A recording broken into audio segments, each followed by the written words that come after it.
Hi guys, welcome back to my channel. तो आज की इस वीडियो में मैं आपके साथ शेयर करने वाली हूँ बेड सोर्स, इसकी डेफिनेशन, ये क्यों होता है, इसके कॉज, इसकी स्टेजेस, ये कितनी स्टेजेस का होता है, इसका प्रिवेंशन क्या है, इसका ट्रीटमेंट क्या है।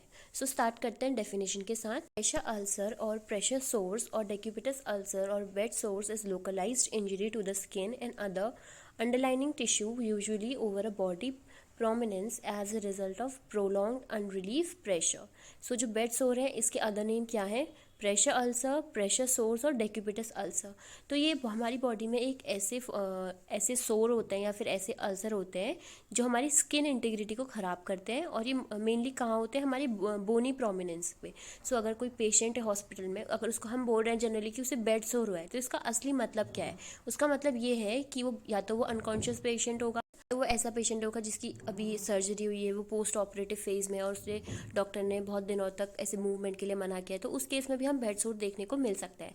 तो ये मेनली कहाँ पे होता है? ये हमारे बोनी प्रोमिनेंस में होता है। हमारे जब हम सुपाइन पोजीशन पे लेटते हैं या फिर हम प्रोन पोजीशन में लेटते हैं, तो उस केस में हमारी जो बोनी प्रोमिनेंस है, बोनी प्रोमिनेंस मीन्स जो जहाँ पे हमारी बोन प्रोमिनेंट है और वो हमारी डायरेक्ट कॉन्टैक्ट में आ रही है जो हमारा बेड है जहाँ पे हम लेटे हैं, तो उस केस में वहाँ पे हमें बेड सोर देखने को मिल सकता है। अभी मैं आपके साथ आगे पिक्चर में शो करूंगी कि बेड सोर किस तरीके का दिखता है, ताकि आपको बहुत ईजी हो अंडरस्टैंड करने में कि अगर आप कहीं पेशेंट का देख रहे हैं कि ये क्या हो रहा है, तो आपका ईजी होगा उसे आइडेंटिफाई करने में कि हाँ ये बेड सोर है। सो बेड सोर क्या होता है, इसकी हमने डेफिनेशन देख लिया कि it is a localised injury to the skin and other underlining tissue over the body prominences. So ये हमारी जो स्किन होती है उसमें इंजरी है, मेनली कहाँ पे है? बॉडी प्रोमिनेंस पे। और इसका मेन रीजन जो बेड सोर हो रहे हैं उसका मेन रीजन ये है कि अनरिलीव प्रेशर। अगर बहुत दिन तक पेशेंट बेड रिडन और वो एक ही पोजीशन पे बैठा है, तो जो बोनी प्रोमिनेंस है वो क्या करते हैं? प्रेशर डेवलप करते हैं, तो उस वजह से हमारी जो स्किन की इंटीग्रिटी है वो ब्रेक हो जाती है और हमें बेड सोर देखने को मिल सकते हैं। उसके बाद हम देखते हैं रिस्क फैक्टर्स कि क्या क्या रिस्क फैक्टर्स हो सकते हैं जिससे हमें बेड सोर देखने को मिलेगा। फ्रिक्शन, लाइक अगर पेशेंट लेटा है तो अगर वो थोड़ा भी मूव करे है तो उसकी जो बोनी प्रोमिनेंस है वहाँ पे फ्रिक्शन बढ़ेगा। फ्रिक्शन बढ़ेगा तो जो उसका बोनी प्रोमिनेंट वाला एरिया है, चाहे वो कोई भी हो, चाहे वो एल्बो वाला रीजन हो या शोल्डर वाला रीजन हो, तो वो फ्रिक्शन प्रोड्यूस करेगा ब्लैंकेट के साथ या बेडशीट के साथ, तो उस वजह से हमें यहाँ पे देखने को मिलेगा bed sore. Next is share impaired sensory perception. अगर वो सेंसरी परसेप्शन उसका इम्पेयर्ड हो चुका है due to any reason. Impaired physical mobility, अगर वो बहुत ज़्यादा फिजिकल मोबिलिटी नहीं कर पा रहा है या बिल्कुल ही नहीं कर पा रहा है, अगर वो अनकॉन्शियस पेशेंट है, इस वजह से altered level of consciousness altered हो गई है। फीकल एंड यूरिनरी इनकंटिनेंस अगर उस पेशेंट को है, तो उस वजह से भी बैक्टीरियल इन्फेक्शन होंगे, एंड जिस वजह से हमें जो है कि बेड सोर देखने को मिल सकता है। फर्दर रिस्क फैक्टर्स आते हैं माल न्यूट्रिशन, अगर कोई है उस वजह से भी देखने को मिलेगा, क्योंकि अगर वो माल न्यूट्रिशन होगा तो वो अंडरवेट होगा, बहुत पतला होगा, तो उसकी बोनी प्रोमिनेंट एरिया बढ़ जाएगा। Next is dehydration, excessive body heat, advance age, chronic medical condition like diabetes, cardiovascular diseases, तो इन केसेस में हमें जो है बेड सोर देखने को ज़्यादा मिलता है। उसके बाद बात करते हैं कि पैथोफिजियोलॉजी इसकी क्या है, ये हमारी बॉडी में कैसे हो रहा है और कैसे ये हमारी बॉडी में प्रेशर सोर्स क्रिएट कर रहा है। Various risk factors act on areas of soft tissues overlining bony prominences. So हमारी बॉडी में कुछ ऐसी एरिया होती है जहाँ पे बोनी प्रोमिनेंसेस ज़्यादा होती हैं, लाइक हमारी एल्बो में, अगर सुपाइन पोजिशन में लेटे हैं तो हमारी एल्बो आएगी, शोल्डर वाला रीजन आएगा, नी वाला रीजन आएगा, तो ये बोनी प्रोमिनेंसेस होते हैं।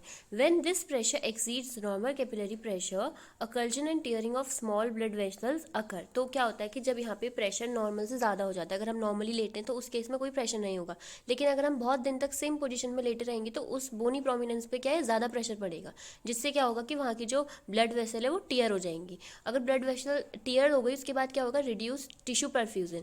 तो अगर ब्लड वेसल उस एरिया की टीयर हो गई है तो वहाँ पे टिश्यू परफ्यूजन हमें देखने को मिलेगा, जिससे इस्कीमिया नेक्रोसिस होगा, वहाँ पे जितनी भी सेल है वहाँ पे सेल डेथ होना शुरू हो जाएगा, इस्कीमिया नेक्रोसिस होगा, उससे क्या होगा? Pressure source. सो ये थी एक बेसिक पैथोफिजियोलॉजी की कैसे हमारी बॉडी में प्रेशर डेवलप हो रहा है एंड टीयरिंग हो रही है एंड प्रेशर सोर्स हो रहे हैं। उसके बाद कॉमन साइड्स देख लेते हैं। एल्बो, इनर नीज, इनर जो हमारी नीज होती है उसकी अंदर वाली साइड अगर हम सुपाइन पोजीशन में लेटे हैं वो।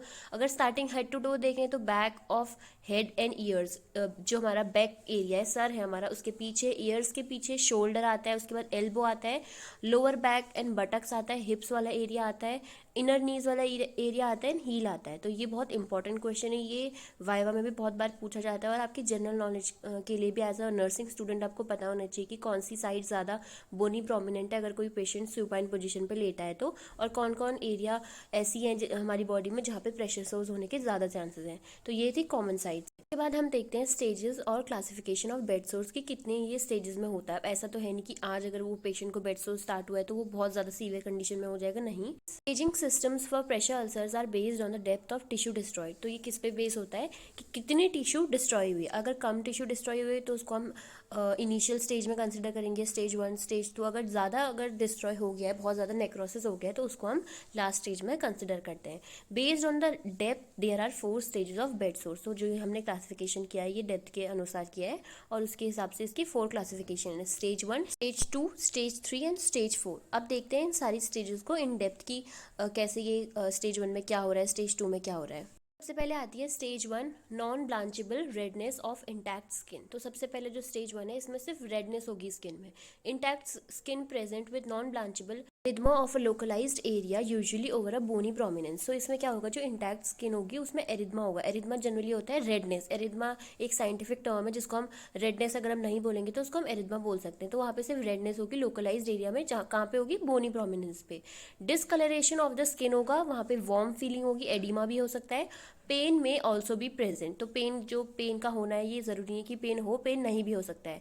Stage 1 indicate at risk person. तो जो स्टेज 1 में पेशेंट होते हैं ये एट रिस्क होते हैं कि इन्हें ज़्यादा फर्दर स्टेजेस हो सकती हैं अगर जल्दी ट्रीटमेंट नहीं करा गया तो। Involve only the epidermal layer of skin. तो आपको पता है एपिडर्मल हमारी सबसे इनिशियल लेयर होती है, तो जो फर्स्ट स्टेज है ये सिर्फ फर्स्ट लेयर को अफेक्ट करती है। जैसे कि इस डायग्राम में मैंने आपको शो किया है, इस पिक्चर में आप देख सकते हैं कि सिर्फ जो एपिडर्मल लेयर है, सो इनिशियल लेयर है हमारी स्किन की, सिर्फ वो अफेक्ट हुई है। उसमें हमें रेडनेस देखने को मिलेगा, वार्म देखने को मिलेगा। पेन में भी हो सकता है या नहीं भी हो सकता है, वो डिपेंड वेरी कर सकता है कि कितने दिन से पेशेंट लेटा है या फिर उसकी कौन सी बोनी प्रोमिनेंस किस एरिया में वहाँ पे बेडसोर हुआ है। तो ये था फर्स्ट स्टेज। अब बात करते हैं सेकेंड स्टेज की। सेकेंड स्टेज होती है पार्शियल थिकनेस, स्किन लॉस और ब्लिस्टर। तो इसमें क्या होगा कि स्किन जो एपिडर्मल लेयर है वो हट जाएगी, उसमें मेनली स्किन लॉस हो जाएगी और ब्लिस्टर फॉर्मेशन भी देखने को मिल सकता है। A partial thickness loss of dermis present as a shallow open ulcer with a pink red wound bed without slur। तो इसमें क्या होगा कि जो डर्मिस लेयर होगी, एपिडर्मिस तो हमारी फर्स्ट पे डिस्ट्रॉय हो गई है, इस केस में क्या होगा कि डर्मिस भी हमारी डिस्ट्रॉय हो जाएगी। Stage 2 is damage to the epidermis and the dermis. तो स्टेज 2 क्या है, एपिडर्मिस को भी ये डैमेज करेगी प्लस डर्मिस को भी। In this stage the ulcer may be refer to as a blister और एबरेशन। तो इस स्टेज में हम जो डैमेज हो चुका है उसको हम ब्लिस्टर भी बोल सकते हैं या एबरेशन भी बोल सकते हैं। तो ये थी स्टेज 2। आप इस डायग्राम में देख सकते हैं कि एपिडर्मिस प्लस डर्मिस दोनों में इफेक्ट हुआ है। प्रेशर अल्सर्स ने अफेक्ट किया है दोनों लेयर्स को हमारी स्किन में। ह्यूमन बॉडी की बात करें तो आप देख सकते हैं हमारी बटक्स रीजन में अगर स्टेज 2 प्रेशर अल्सर डेवलप होगी तो वो कुछ इस तरीके की दिखेगी, जिसमें एपिडर्मिस तो डैमेज होगा ही प्लस डर्मिस भी उस लेयर में इफेक्ट होगा। उसके बाद आता है stage 3, full thickness skin loss, fat visible. इसमें क्या होता है कि फैट विजिबल होने लग जाता है। A stage 3 ulcer is a full thickness tissue loss. Subcutaneous fat may be visible but bone, tendon और muscle is not exposed. तो इस लेयर में क्या होता है कि स्किन जो है वो पूरी तरीके से लॉस हो गई है, सबक्यूटेनियस फैट हमें दिखने लग गया है, बट क्या है कि बोन, टेंडन या अंदर की जो मसल रीजन है वो बस हमें नहीं दिखा है इतना। ये में भी हमें ऐसा हो सकता है कि ये इतना डैमेज ना पहुंचाओ कि हमें बोन दिख जाए, बट क्या है कि सबक्यूटेनियस फैट विजिबल हो जाता है। इसमें एपिडर्मिस भी डैमेज हो जाता है, डर्मिस भी, एंड सबक्यूटेनियस टिश्यूज भी इन्वॉल्व हो जाते हैं। Subcutaneous layer has a relatively poor blood supply so it's difficult to heal. तो सबक्यूटेनियस लेयर में क्या होता है कि जो ब्लड सप्लाई है वो नॉर्मली कम रहता है अदर लेयर्स के कंपैरिजन में। सो जो सबक्यूटेनियस लेयर में अगर अफेक्ट हो रहा है तो it is very difficult to heal that area in a minimum time. So अगर ये स्टेज पहुंच गई है किसी भी पर्सन में प्रेशर अल्सर के तो वो हील करना बहुत ज़्यादा मुश्किल है। तो आप इस पिक्चर में देख सकते हैं कि एपिडर्मिस प्लस डर्मिस तो हुआ ही इफेक्ट। लास्ट में जो येलो लेयर है, जो हमारी फैट लेयर होती है सबक्यूटेनियस लेयर, वो भी जो है प्रेशर अल्सर्स ने इसे भी अफेक्ट किया है। तो this layer is quite dangerous and also very painful for the patient. अगर हम पेशेंट की बात करें तो आप देख सकते हैं ये हैंड रीजन पे अगर प्रेशर अल्सर डेवलप होगा तो येलो येलो फॉर्मेशन भी, पस फॉर्मेशन भी होगा और बहुत डीप हमारी बॉडी में अफेक्ट करेगा। उसके बाद आता है स्टेज 4 जिसको बोलते हैं full thickness tissue loss. A stage 4 ulcer is the deepest extending to the muscle, tendon और इवन बोन। तो उस वाले थर्ड लेयर में क्या था कि सिर्फ सबक्यूटेनियस फैट विजिबल था, बट फोर्थ लेयर में क्या होगा कि जो मसल, टेंडन या बोन अंदर का रीजन है, बोन तक हमें दिखने लग जाएगी full thickness tissue loss with exposed bone, tendon और मसल। तो इसमें पूरा जो टिश्यू लॉस है वो पूरा हो जाएगा, हमें जो अंदर हमारा बोन है, टेंडन है, मसल है, वो भी दिखने लग जाएगी। तो स्टेज 4 में आप देख सकते हैं कि जैसा ये फुट वाला रीजन है तो इसमें हमें अंदर की बोन विजिबल है क्लियरली। तो ये था stage 4 of pressure ulcer. So guys, आज की वीडियो में हमने देखा कि प्रेशर अल्सर्स क्या होते हैं, इसके दूसरे नाम क्या होते हैं, हमारी बॉडी में कैसे अफेक्ट करता है, कैसे जो ब्लड सप्लाई है किसी भी एरिया का डैमेज होता है, और इसकी स्टेजेस क्या हैं और ये किस स्टेज में कितनी लेयर को अफेक्ट करता है। तो आज की वीडियो में बस इतना ही। नेक्स्ट पार्ट में हम देखेंगे कि जो प्रेशर अल्सर है या बेड सोर है इसके क्या क्या कॉम्प्लिकेशन हो सकते हैं, अब इसको कैसे प्रिवेंट करेंगे, ट्रीटमेंट क्या है इसका, and mainly the role of a nurse in maintaining bed sores in a patient. So if you like this video, then like, share and subscribe to my channel for more such amazing videos, and also press the bell icon for the next second part of this video. Thanks for watching.